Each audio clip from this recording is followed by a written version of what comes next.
রাধা মাধবের অধিষ্ঠান যেখানে হয়েছে, ছোট্ট প্যান্ডেল, কিন্তু সাত্বিকতা রেখে আপনারা পুজো করেছেন। সেই প্যান্ডেলে প্রবেশদ্বারের একটা অংশ পুড়িয়ে দিয়েছে।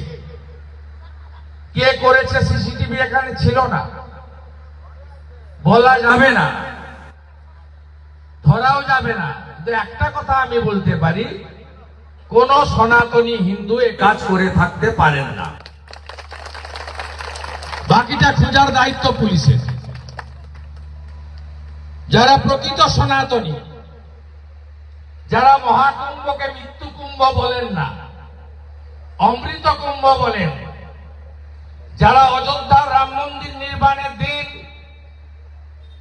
শোভাযাত্রা বের করেছেন, বাড়িতে পুজো করেছেন, দীপ জ্বালিয়েছেন, যারা গীতা পড়েন, যারা একাদশী পূর্ণিমা করেন, যারা হনুমান চালিসা পাঠ করেন, যারা শিবরাত্রিতে জল ঢালেন, যারা নীল চড়কের অনুষ্ঠানে যান, যারা লক্ষ্মী মায়ের আরাধনা করেন, যারা মা জগদ্ধাত্রীর পুজো করেন, যারা মা বাসন্তীর পুজো করেন, যারা শীতলার সওয়াল শুনেন, যারা নাম হট্ট 24 প্রহরে যোগদান করেন, যার বাড়িতে তুলসী মঞ্চ আছে, যার বাড়িতে মহিলারা শঙ্খ বাজান, যার বাড়িতে প্রদীপ জ্বালানো হয়, সেই সনাতনীরা এই কাজ করে থাকতে পারে না। তাই তো সমাজদার কা ইশারাই কাফি হ্যায়। এই জিনিস বরদাস্ত হবে না। আর যদি চোখ বন্ধ করে থাকেন পশ্চিম বাংলার পুলিশ প্রশাসন, রাজ্যের একটার পর একটা মন্দির চুরি হবে, পুজোতে হামলা হবে, এটা প্রশাসনের কাজ খুঁজে বের করানো, ব্যবস্থা নেওয়ার। আমরা তো সনাতনী, আমাদের তো স্বামী বিবেকানন্দ দুটো লাইন শিখিয়ে দিয়ে গেছেন। একটা, তুমি গর্ব করে বলো আমি হিন্দু, আরেকটা, নিজ ধর্মে আস্থা, অপর ধর্মে শ্রদ্ধা। আমরা এসব কাজ করতে পারি না।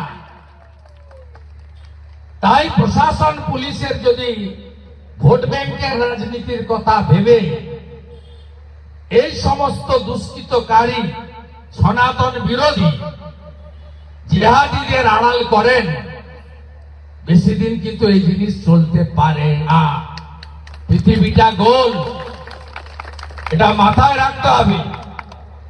আর আমাদের যে সনাতন সবচেয়ে আদি এবং প্রাচীন, এর অন্তও নেই, এর মানে আদিও নেই, এটা সীমাহীন সনাতন। তাই সনাতনকে সব ভয় দেখিয়ে মুছে ফেলা যাবে না। আমি আমার সমগ্র সনাতনী সমাজকে ঐক্যবদ্ধ হওয়ার আবেদন জানাবো। ভিন্ন ভিন্ন দলে ভাগ হবেন না। গোরখপুর মহন্ত পীঠের মহারাজ, উত্তরপ্রদেশের মুখ্যমন্ত্রী, নাথ সমাজের অতি প্রিয় নেতা গুরুদেব যোগী আদিত্যনাথ জি বলেছেন, বাটেঙ্গে তো কাটেঙ্গে। যখনই আমরা ভাগ হয়েছি, তখনই ঔরঙ্গজেব, আফজল খাঁ, ইব্রাহিম লোদি, মোহাম্মদ ঘুরি, মোগল পাঠানরা আমাদেরকে কচুকাটা করেছে। আমাদের মেয়েদেরকে তারা তুলে নিয়ে গিয়ে তার নারীত্ব, ইজ্জত, সম্ভ্রম লণ্ঠন করেছে। এটা ইতিহাস বলছে। ইংরেজরা ডিভাইড অ্যান্ড রুল করে আমাদেরকে বিভাজিত করেছে। আমাদের অবিভক্ত ভারত খণ্ডিত হয়েছে দ্বিজাতির তত্ত্বে। আমরা আক্রান্ত হয়েছি। আমাদের এক অযোধ্যার রাম জন্মভূমি উদ্ধার করতে হাজার হাজার হিন্দু শহীদ হয়েছে, 85 বার আক্রমণ হয়েছে।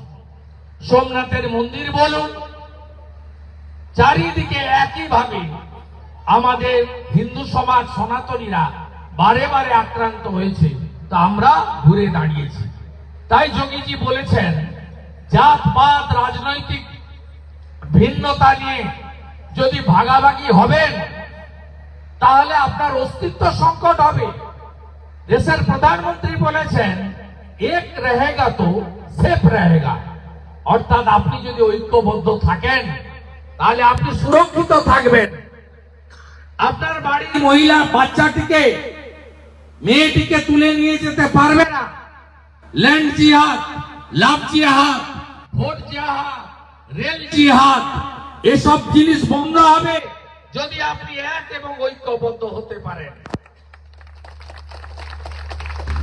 তাই আপনাদের কাছে এখানে যে অগ্নিসংযোগের ঘটনার নিন্দা করি, পুলিশকে দাবি করি খুঁজে বের করুন দুষ্কৃতকারী। আপনাদের বলবো শান্তি বজায় রেখে আইন মেনে আপনারা নিজেরা ঐক্যবদ্ধ হন, এর শেষ আছে। যদি আমাদের হাতে কোনোদিন ক্ষমতা আসে, জনগণ দেয়, নিশ্চিতভাবে এই ধরনের হিন্দুদের 43 বছরের প্রাচীন অনুষ্ঠান তাকে এইভাবে বাধা দেওয়া বা বিশৃঙ্খলতা আমরা বরদাস্ত করব না। আমরা 26 সালে খুলে দেখব যে 25 সালে কারা পুড়িয়েছিল, তখনকার পুলিশ তাদের বিরুদ্ধে ব্যবস্থা নিয়েছে কিনা।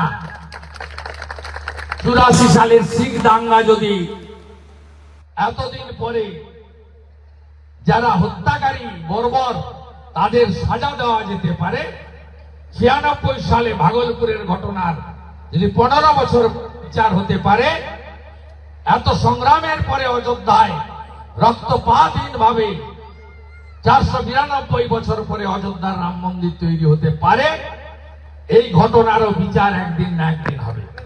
সবাই ভালো থাকবেন, রাধা মাধবের কৃপায় এক থাকবেন, ভারত মাতাকে পুজো করবেন, আর সবাই ঐক্যবদ্ধ থাকবেন, একসঙ্গে থাকবেন। রাম নবমী খুব বড় করে করবেন। বাসন্তী পুজো, অন্নপূর্ণা পুজো, সঙ্গে 6 তারিখের রাম নবমী। চারিদিকে রাম রাম নামে বিভোর করবেন, শুধু রাম নবমী নয়। তারপরে হনুমান জয়ন্তী আছে, বজরঙ্গবলী, সেটাও করবেন। গ্রামের মন্দিরে মাইক লাগাবেন যাতে সকালবেলা নাম হট্ট শুনতে পায়, হরে কৃষ্ণ মন্ত্র শুনতে পায়, যাতে হনুমান চালিসা পাঠের শব্দ যায়, যাদের গীতার শ্লোক যায়, গায়ত্রী মন্ত্র শুনতে পায়। পরিবেশকে পবিত্র করুন।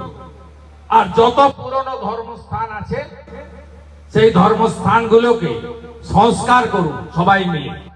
শুনে রাখুন, আমাদের হিন্দুদের যে কোনো ধর্মীয় প্রতিষ্ঠান, মন্দির আমাদের অর্থে হয়, সরকারি অর্থ আমরা নিই না। অযোধ্যায় রাম মন্দির তৈরি হয়েছে, খরচ হয়েছে 2200 কোটি।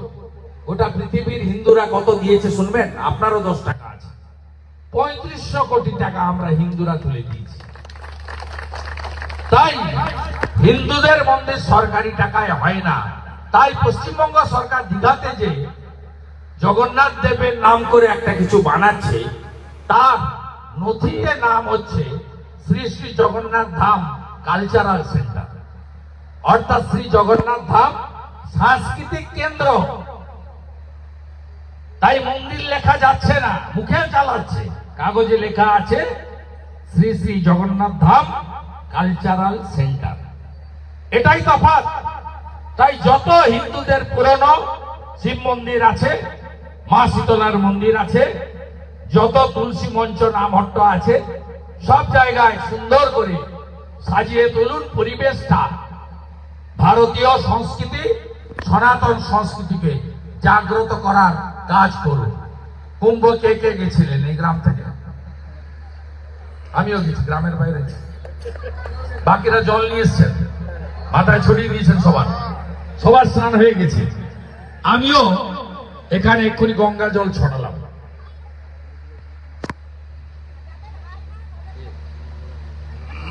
সে তো দিনের বেলা থাকে না, টাকা শোধ করতে হবে। রাত্রে ঢুকে আর সূর্য ওঠার আগে পায়াকারে পা। ওর কথা আমি নাই বা বললাম, পবিত্র জায়গা অপবিত্র হয়ে যাবে।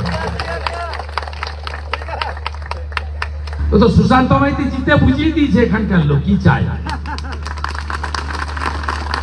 আর বাকিটা বললাম না, সব হবে, চিন্তা করবেন না। আমি আছি, চিন্তা করবেন না। মা বর্গভীমার আশীর্বাদ আছে, চিন্তা নেই। চলুন, ভালো থাকবেন। জয় জয় শ্রীরাম, জয় জয় শ্রীরাম, জয় জয় শ্রীরাম। সনাতন ধর্ম কি, সনাতন ধর্ম কি। আমাদের ভিডিও ভালো লাগলে লাইক এবং শেয়ার করুন। কমেন্ট সেকশনে গিয়ে জানান আপনাদের মতামত। আরও ভিডিও পেতে আমাদের চ্যানেল সাবস্ক্রাইব করুন এবং প্রতি মুহূর্তে খবরের আপডেট পেতে প্রেস করুন বেল আইকন।